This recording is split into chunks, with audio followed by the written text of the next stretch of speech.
Just imagine this. Nepali cricket team मुम्बईको मैदानमा under the lights of Wankhede stadium भरि नेपालको जर्सीमा नेपाली झण्डा बोकेका नेपाली क्रिकेट फ्यान्सहरू अनि इंग्ल्यान्ड जस्तो स्ट्रङ अपोनेन्ट। फेब्रुअरी 8 2026 नेपाली क्रिकेटको इतिहासको सबैभन्दा ठूलो मोमेन्ट हुन सक्छ। Rhinos aren't just participating, they are hunting.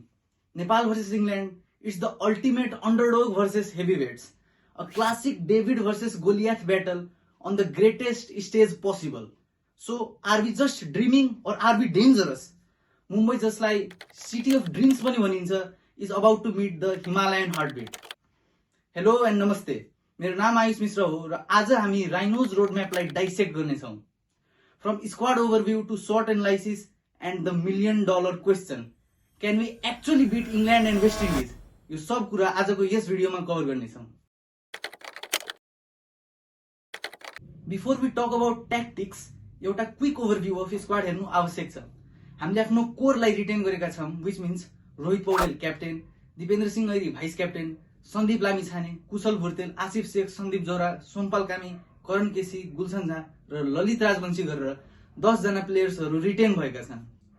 Which also means we have said goodbye to players like Avinash Bohra and कुशल मल्ल, जसको रिप्लेसमेन्टमा team has brought fresh fire.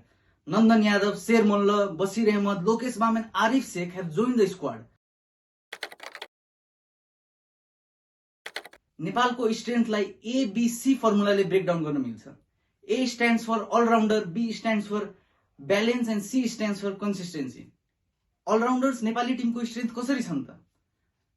15 जनाको नेपाली टिमको स्क्वाडमा झन्डै 11 जना प्लेयर्सहरू अलराउन्डर छन्। कुनै म्याचमा कुशल भुर्तेल ब्याटिङमा परफर्म गर्न सकेनन् भने बोलिङमा 3 विकेट लिदिन्छन्। कुनै म्याचमा करण केसी विकेटलेस गइराछन् भने ब्याटिङमा फिनिशरको रोलमा म्याच विनिङ नखेलेको मल्टिपल एक्जाम्पल पास्टमा नि छ। So all round option is the X factor of Nepali team, which brings variety of options and stability in the team. Nepal is not only surviving, we can surprise. B stands for balance. हाम्रो captain साहबको favourite word balance. Team balance देखिरहेको थियो, एकदमै balance team देखिरहेको थियो। Try गर्छौँ हामी सबै कुरा ब्यालेन्स गर्नको लागि र ब्यालेन्स टिम लिएर गएर is indeed a key aspect.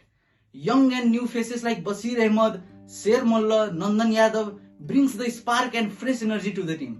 Sompal दाई, करण दाई, star spinner Sandeep Lamichhane are the most experienced one. Rohit Paudel, Kushal Bhurtel, Sheikh brothers are the top order batsman, जसको ब्याटिङ एबिलिटिजमा डाउट गर्नु भनेको पाप गरे हो। Hard hitters like Gulshan Jha, Dipendra Singh Airi, Lokesh Bam and Sandeep Jora are the clutch players who can turn the game upside down anytime. So yes, the team definitely looks balanced.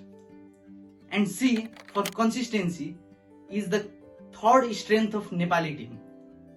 When I say consistency, I mean consistency in performance, consistency in captaincy and consistency in playing 11.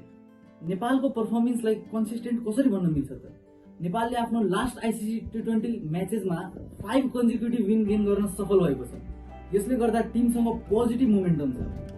अब consistency in captaincy, Rohit Paudel has been a brilliant captain so far. Captain साहबको काम and compose नेचरले टिममा over excitement र under confidence जस्ता extreme सिचुएसनमा सन्तुलन ल्याउन धेरै हेल्प गरेको छ। अब प्लेइङ 11, हाम्रो प्लेइङ 11 पनि मोस्टली कन्सिस्टेन्ट नै छ। एक दुईवटा चेन्जेस ल्याउनु पिच र कन्डिसनको हिसाबले इम्पोर्टेन्ट पनि हुन्छ। So that is why our playing 11 is also pretty much consistent.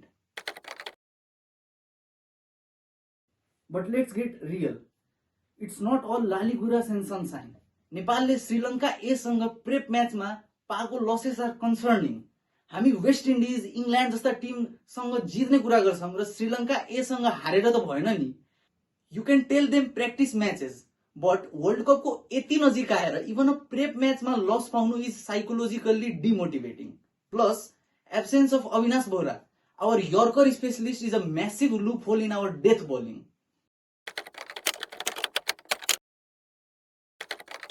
हाम्रो बिगेस्ट च्यालेन्ज इंग्ल्यान्ड मात्र होइन, त्यो ग्राउन्डको छेउमा भएको त्यो समुद्र पनि हो। नेपालको सबै म्याच वानखेडेमा स्केड्युल छन् and there comes the Wankhede wild card, dew factor. Dew is going to be a nightmare for bowlers. Nepal टिमको spinners are one of the pillars of the bowling department. But साबुन जस्तो चिप्लिने बल लिएर बलिङ गर्न सन्दीप लामिछाने नै किन नआउन्, it will be very difficult.